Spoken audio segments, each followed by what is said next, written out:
¿Cómo está, Jorge? Buenos días. En directo. Así es, la presidenta Dina Boluarte y algunos integrantes del gabinete ministerial brindan declaraciones a medios extranjeros. En estos momentos se le pregunta a la presidenta Boluarte sobre su participación en movimientos de izquierda y sobre las víctimas registradas durante las últimas manifestaciones al interior del país. Escuchemos. De la región. Creo que a mis hermanas y hermanos del Perú profundo, mis paisanos, mis llactamasis, no se les ha dicho la verdad a aquellas personas que están liderando estas movilizaciones cargadas de violencia.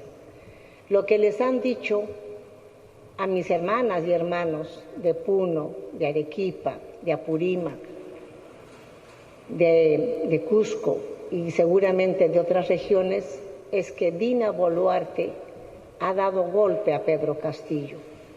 Y eso no es cierto. Las personas que están manipulando la información, ¿cuál es el interés? No lo sé. Pero les han comunicado a ellos tal situación. Inclusive hay videos donde les preguntan por qué está tan caro el pollo o por qué está tan caro la papa. Y la respuesta es, Dina tiene la culpa. Entonces, les están llevando una información equivocada.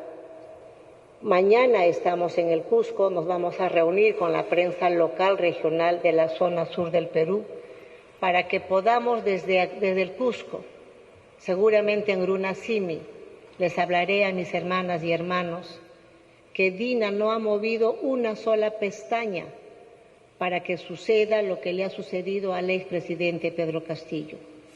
Él, erróneamente, asesorado equivocadamente, la verdad yo también quisiera saber por qué se dio ese autogolpe.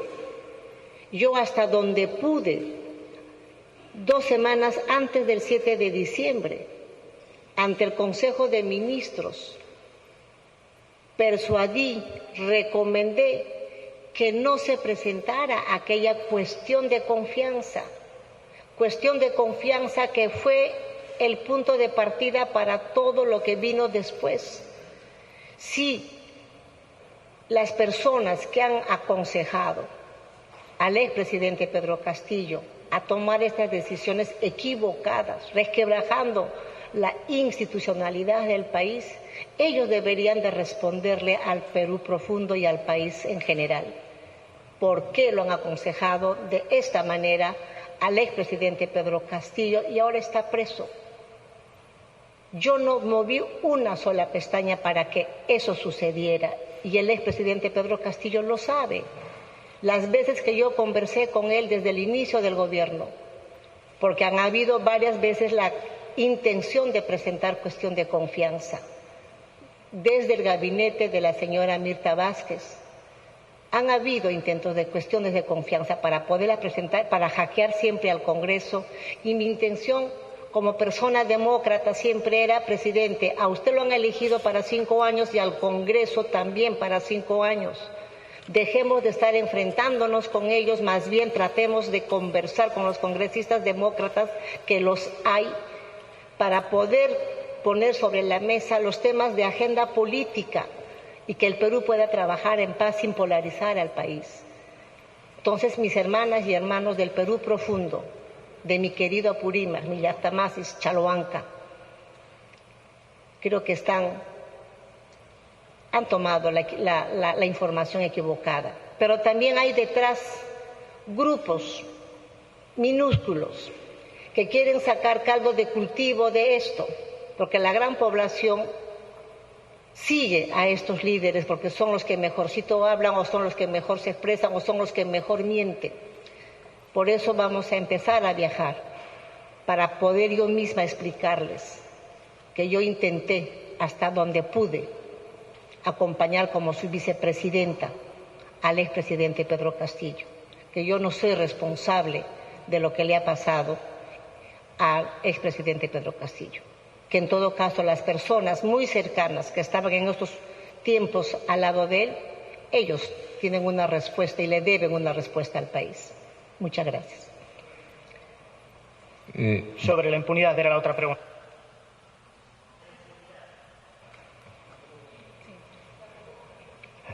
pregunta era sobre la impunidad. Si usted... Ya me referí hace unos minutos que no va a quedar nadie impune, se va a investigar y se va a llegar a esclarecer la verdad. Gracias.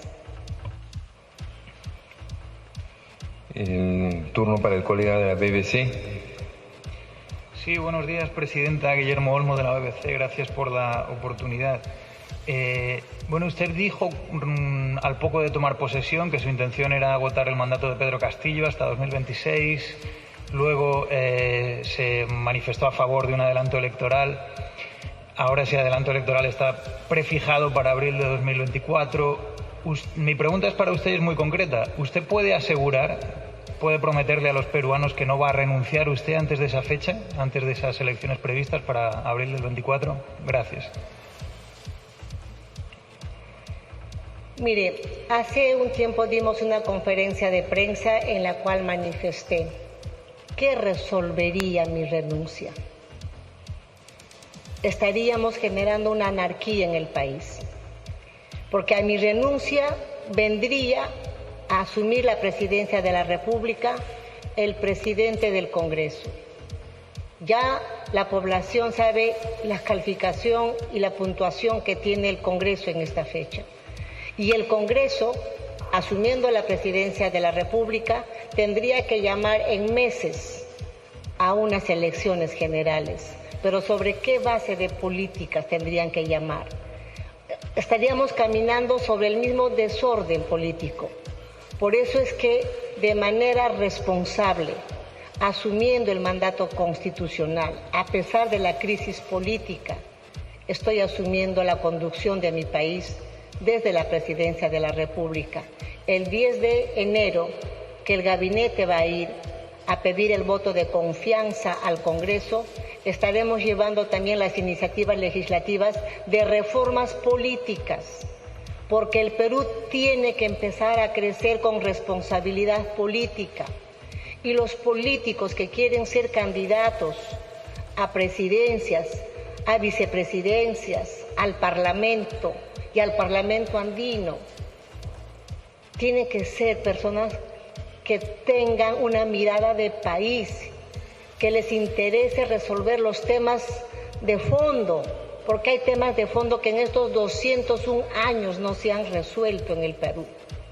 Todavía creo que vivimos con algunos signos del colonialismo que hay que resolverlas. Y no podemos promover unas elecciones con mi renuncia en 3-4 meses sobre esa irresponsabilidad política. Tenemos que trabajar todos los actores políticos, sociales, gremios y demás para poder cambiar la historia del Perú con actores políticos responsables que amen la patria y en ese amar la patria amen el desarrollo de su país y no amen el desarrollo de sus bolsillos. Estamos cansados de políticos que llegan a ser autoridades y se convierten en grandes ladrones. Son millones y millones que se van en actos de corrupción.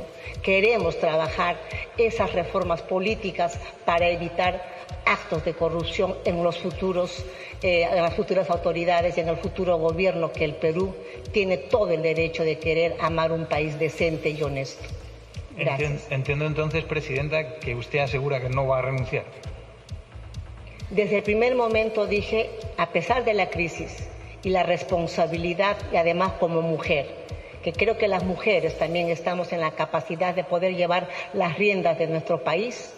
En los 201 años soy la primera mujer que asume la alta magistratura de mi país. Y a mis hermanas y hermanos les digo que con mi renuncia no se resuelve absolutamente nada. En este año y meses de gobierno de transición trabajaremos las reformas políticas para entregar un país, por lo menos en el momento de las elecciones de abril del 2024, ordenado y con las garantías jurídicas de que serán unas elecciones democráticas, idóneas, transparentes, sin que haya atisbo todavía de que haya como dijeron siempre, hay fraude o han sido irregulares las elecciones. Garantizaremos unas elecciones generales limpias, honestas y transparentes. Muchas gracias. En turno de la colega de CNN. Buenos días, Presidenta. Buenos días a los ministros también. Jimena de la Quintana, de CNN.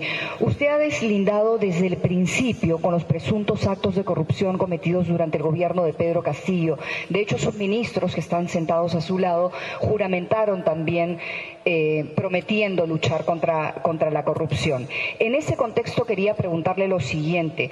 El mayor David Medina, que es el coordinador de las investigaciones contra los generales que se habrían corrompido para su ascenso, fue dado de baja y fue notificado de hecho por el Ministerio del Interior. Entonces, quería preguntarle si no cree usted que hechos como estos pueden ser interpretados como que no existe un real interés en luchar contra la corrupción, que no hay un real compromiso de lucha contra la corrupción. Esto en el contexto, de nuevo, de un gobierno investigado, como el gobierno del expresidente Pedro Castillo, por actos de corrupción y, de nuevo, ministros que están sentados a su lado que juran por la lucha contra la corrupción. Entonces, quería preguntarle sobre eso, por favor, Presidenta. Gracias. Gracias. En mi posición y la posición del gabinete de trabajar arduamente en esa lucha frontal contra la corrupción no es una palabra retórica ni cargado de poesía. Respecto de estos pases al retiro de las personas, y en este caso de la persona que usted indica, hay una comisión que se conformó todavía en la gestión anterior. Yo quería saber de primera mano por qué se estaban pasando al retiro, de manera que me lo expliquen de manera técnica, por qué se estaban pasando al retiro. Y hay un ordenamiento y hay una clasificación y hay un por qué se están pasando al retiro a estas personas. Y yo le he dicho al ministro del Interior que proceda conforme a ley. Creo que la Policía Nacional del Perú está preparada para poder asumir las responsabilidades que se le encarguen y nadie es indispensable. Nadie tiene que sentirse imprescindible. Creo que la Policía Nacional está para poder brindar el servicio en los encargos que se le dé. Pero para que podamos responder de manera técnica, yo le voy a pasar al ministro del Interior para que pueda explicar las razones dentro del reglamento de manera técnica por qué se está pasando al retiro, no solamente a este señor, sino a otros generales más. Gracias, señora Presidente. Efectivamente, nuestra policía se rige por propia ley, tanto de situación policial como su ley orgánica. En este contexto, hay 3 situaciones para que el personal de oficiales superiores, grado de mayor, comandante, coronel y general, pasen a la situación de retiro. Hablamos de límite de edad en el grado, hablamos de un tiempo de servicios reales y hablamos de renovación de cuadros. En el último contexto, para referirme directamente al mayor David Medina, él fue ubicado en estas causales. ¿Qué significa renovación de cuadros? Tanto personal debe ascender anualmente para seguir en la línea de carrera de cada oficial. Y tanta cantidad o similar cantidad debe pasar al retiro, porque si no nos llenaríamos de cierto grado en determinada jerarquía. ¿De acuerdo? Una de las condiciones para que un oficial sea pasado al retiro por renovación de cuadros es tener o no tener una línea de carrera dentro de lo que le espera para adelante. En el caso específico, el mayor tiene 10 años en el grado. Él tuvo que haber hecho estudios de un centro superior para, con estos requisitos, poder tentar alcanzar una vacante del grado inmediato superior, que es el de comandante. Adicionando a esta información, disciplinariamente el mayor fue sancionado por faltas contra el decoro con arresto de rigor. Entonces, es una evaluación técnica. La comisión es formada por el comando de la Policía Nacional desde el mes de octubre, que van evaluando y evalúan a todos los oficiales que pudieran estar comprometidos en estas 3 causales. no es que de la noche a la mañana determine pasar al retiro a cierto oficial. Está dentro del marco de la ley. Efectivamente, él es integrante del equipo especial de apoyo al equipo de Fiscalía Anticorrupción. Es un integrante y es un equipo, no es el jefe de equipo. Como él, hay más policías en ese equipo. Se fue él y va a ser reemplazado. Ahora, quiero comunicarles de que mi primera visita oficial, después de asumir la cartera del Interior, fue visitar a la señora fiscal de la Nación. Saludo protocolar y ratificar el compromiso de la policía de apoyar en todo sentido, con personal, con presupuesto, con vehículos, logística, para que ella avance en las investigaciones que emprenda. Bajo ese contexto, no cabe, creo, ninguna posibilidad de dudar de que nosotros estemos trabajando para disminuir el trabajo de investigación del Ministerio Público. Esa es la situación del mayor David Medina. Sí, solo muy brevemente una repregunta. Tengo varias en realidad, pero por respeto a mis colegas no las voy a hacer. Solamente, Presidenta, quería entonces reformular esto y preguntarle de qué manera su gobierno, en este marco de lucha contra la corrupción, va a apoyar al equipo especial de lucha contra la corrupción en el poder de la Fiscalía. Todo el apoyo que la fiscal y su equipo especial de lucha contra la corrupción desde el Ejecutivo la van a tener. En este caso en particular, reitero, creo que la policía está preparada para asumir los espacios que se le encargue. Y si técnicamente han calificado estos generales para pasar al retiro porque no tienen expectativa para más adelante, para seguir ascendiendo, creo que el que pasen al retiro no va a restar ni impedir que se siga investigando. Todo el apoyo a la fiscal de la Nación, a las fiscales especiales que requieran, nosotros les vamos a brindar todo el respaldo. Estamos trabajando,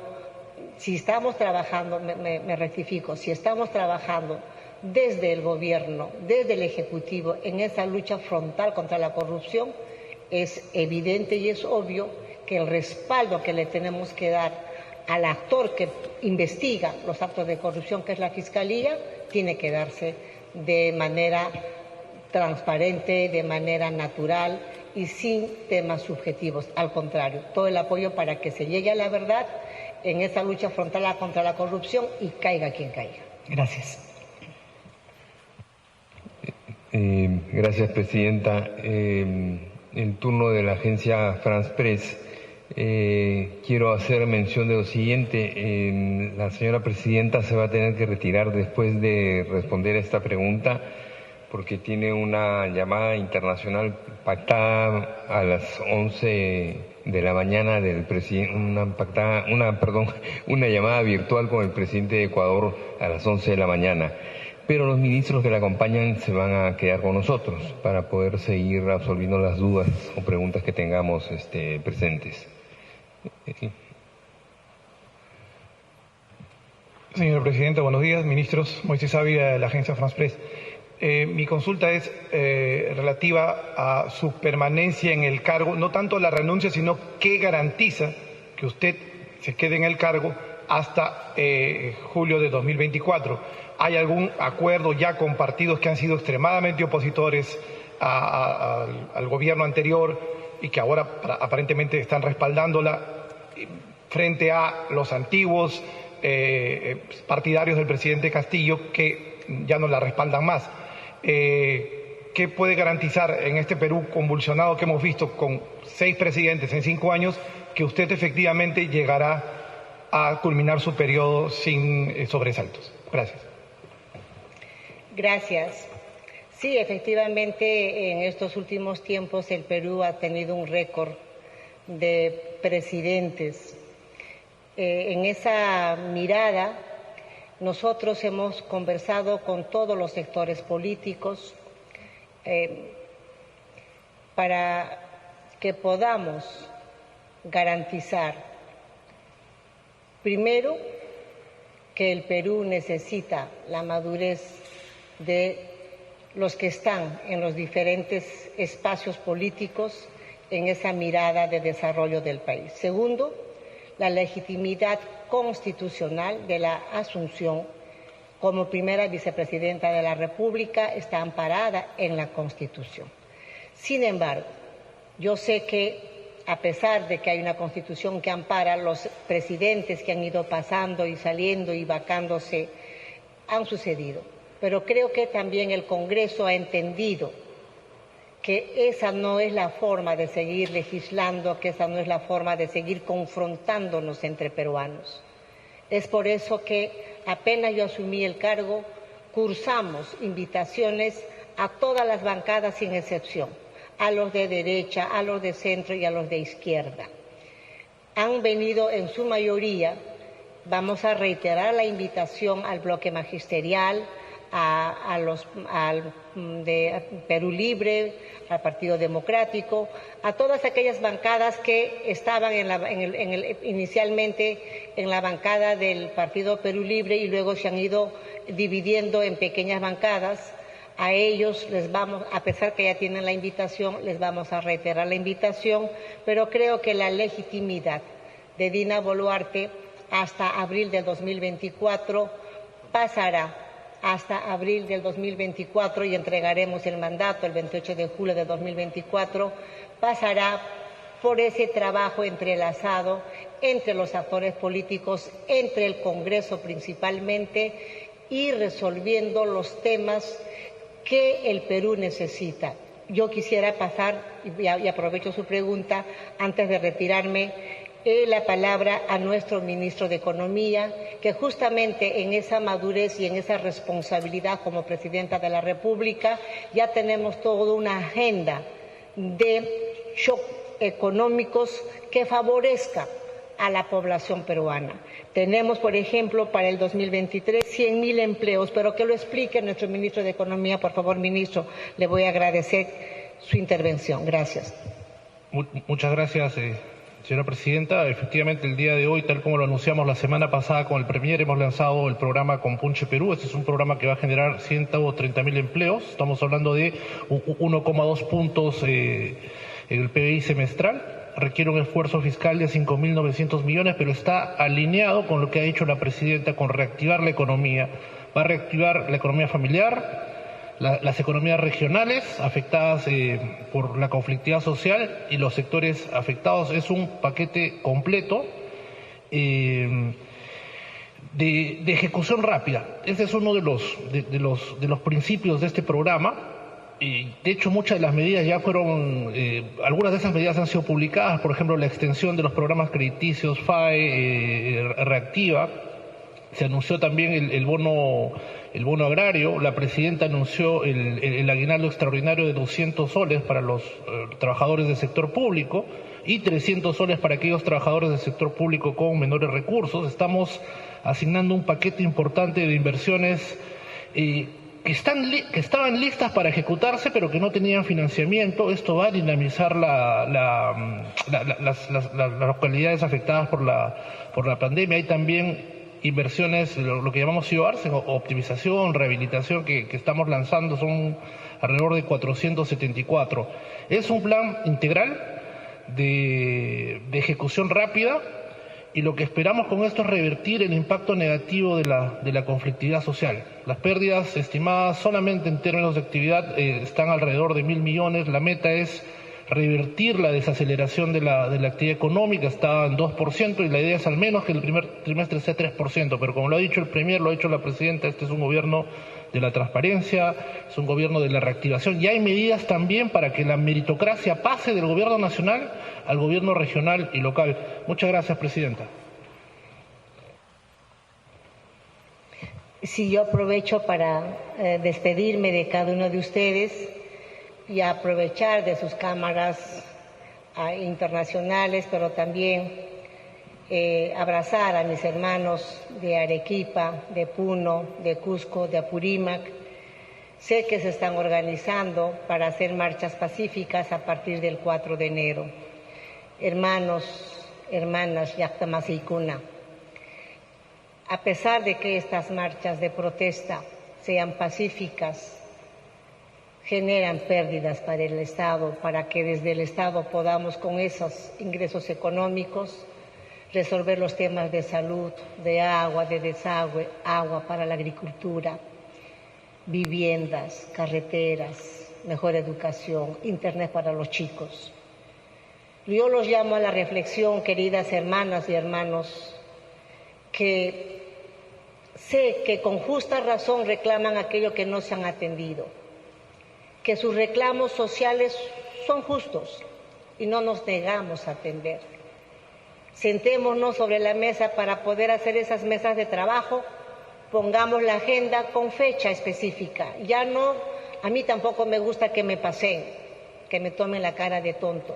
Sentémonos sobre la mesa, pongamos los puntos sobre la agenda y empecemos a trabajar y a desarrollar aquellos proyectos de inversión, pero también aquellos proyectos sociales que no se han atendido. A mis hermanas del sur, pero también de todo el Perú, y a los que están en el extranjero, les quiero decir, hay que unirnos en un solo abrazo por la paz y por el desarrollo del país. Cusca Yancasun, Cusca Yancasun, ama Suaspa, ama Yuyaspa, ama Caspa. Juntos trabajaremos sin mentir, sin robar y sin ser ociosos. Trabajemos todos, hermanos. El Perú nos necesita unidos, fuertes y dignos. Muchas gracias.